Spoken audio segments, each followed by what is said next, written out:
Would you trust a robot to buy your next vehicle?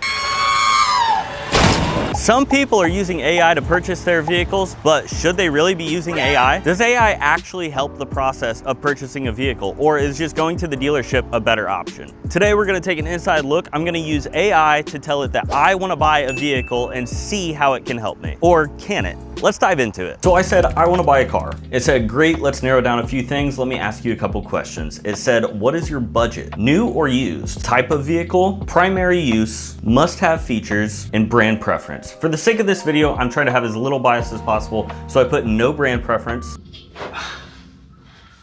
I must have a hitch, I must have four-wheel drive or all-wheel drive. I'm gonna be primarily using this vehicle for daily driving. I need an SUV or a truck, which kind of goes hand in hand with a hitch and all-wheel drive or four-wheel drive. I'm open to new or used. I do have a monthly payment goal. I am trying to be at or below $700 a month. So it said, perfect, here's a list of a few SUVs or trucks that might be in your wheelhouse. It's assuming that I have average credit. It's assuming that I'm putting $2,000 down. It's assuming that I'm gonna go with a 72-month term, and then taxes and fees are also gonna be estimated. It said, these are the top vehicles, kind of what I'm looking for under $700 a month. Number one was the 2025 Toyota RAV4. Let's go Toyota. 2025 Subaru Outback. 2025 Ford Bronco Sport. Or number four, a Hyundai Santa Cruz. And for trucks, I like how the Santa Cruz wasn't under the truck section. 2024 Ford Maverick XLT. A 2024 Toyota Tacoma SR5 or TRD Sport, or a 2024 Nissan Frontier. It also gave me some used options as well, which I thought was super cool because I said I'm open to new or used vehicles. It said, do you want to look at specific models or trims? And I said, I want to find a vehicle near me. Here are some great trucks and SUVs located near you. And really cool is I didn't prompt it or ask it anything about our dealership. Our dealership actually came up first, which is Bob Roman Toyota. If you're in need of a vehicle, let us know down in the comments below. So it highlighted a few options for me, most of which looked like 2021 Toyota Tacomas. There was a 2020 as well.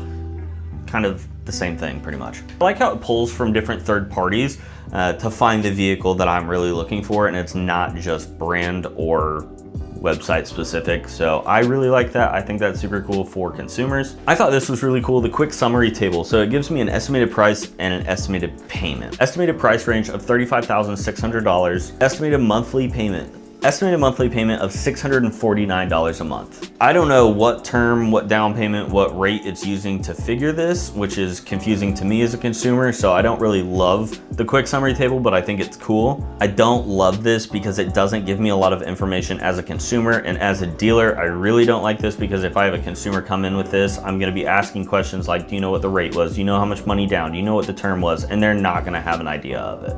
So I said, I think I want to buy one. I said, nice, you're getting close. I thought this was cool. It gave me a national average lease snapshot, which was really cool to me because leasing would probably be better for me. I have a lot of negative equity. I want to wash that negative equity, and a lease would kind of fit what I'm looking for.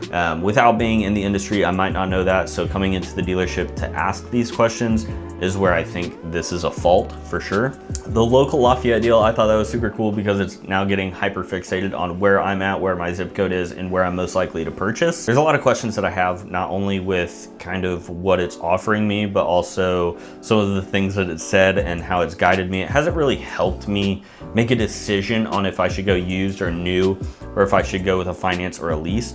So those are questions that I would have for the dealership, figure out really how ChatGPT is helpful and where it really falls flat. How do you think AI is going to affect the car buying process? That's a good question. AI isn't a human. There are different facets to a normal transaction that I'm not so confident that AI is going to keep up with. I think it's still going to be a very personal business, but I think there's going to be a lot of AI that can help you with some of the background information. There's a customer service perspective that's really important with car sales. ChatGPT, as well as other AI, is like a great tool just to get more knowledge. I want to know what your thoughts on AI car buying are. Is it helpful? Is it not helpful? Is it confusing? Will it help make you more educated? I went around trying to ask and figure this out because I truly don't know. Personally, my opinion and my opinion only, I think it could be very helpful at the beginning of the process, kind of narrowing down what vehicles, where the vehicles are and what type of vehicle you might be interested in. But at the end of the day, you're gonna wanna come in, you're gonna wanna touch, you're gonna wanna feel, you're gonna wanna smell the vehicle